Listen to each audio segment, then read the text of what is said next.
Stop, Pina! Wala lumaawa. May pinakialaman ka ba sa mga gamit ko kagabi? Wala po. Sigurado ka? Opo.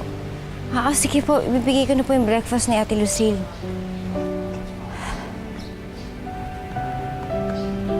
Ate Lucille, breakfast niyo po.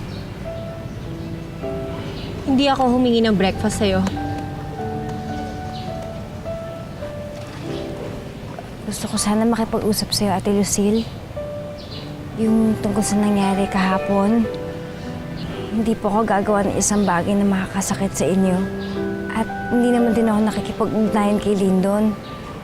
At hindi mangyayari yun dahil ayoko mag-away tayo.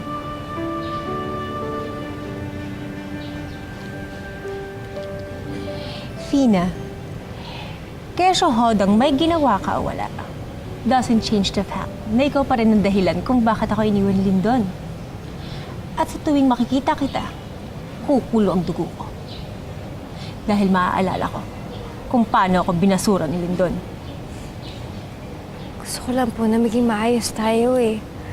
Gusto mo mag-aayos tayo? Sige.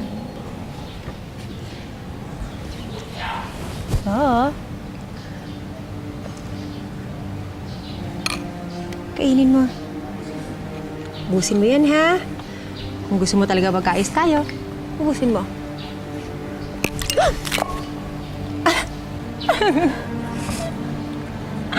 Ayan.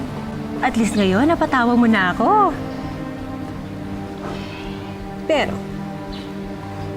binabalaan kita. Sa oras na malaman kong nagkita kayo ni Lyndon, pati si Lyndon, pagbubuntunan ko ng galit ko. Naintindihan mo ba?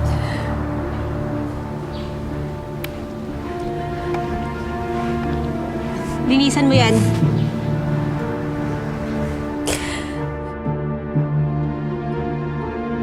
Ano ang ginawa mo yun? Lumabas ka sa gubat ng kadiliman, buti hindi ka nahulog ng gudot. Ano ka ba naman ang ingay-ingay mo? Siyempre, nilusutan ko sila.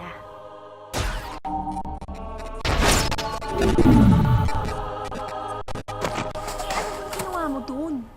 Hinanap ko si Elvin. Pero wala siya doon. Ano yun? Bigla na lang siyang nawala. Camila, hindi kaya lumabas siya? Ano sa tingin mo?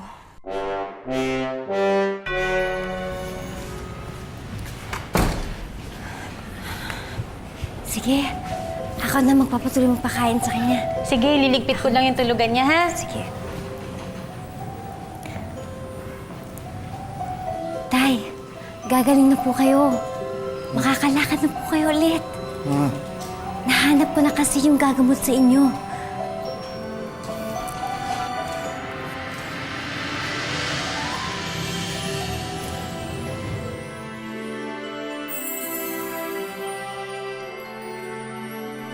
Kung hindi na yung buhok mo, kumikinang.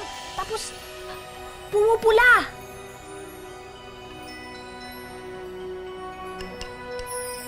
Ginamit na ni Dorfina ang hibla ng buhok na binigay ko sa kanya.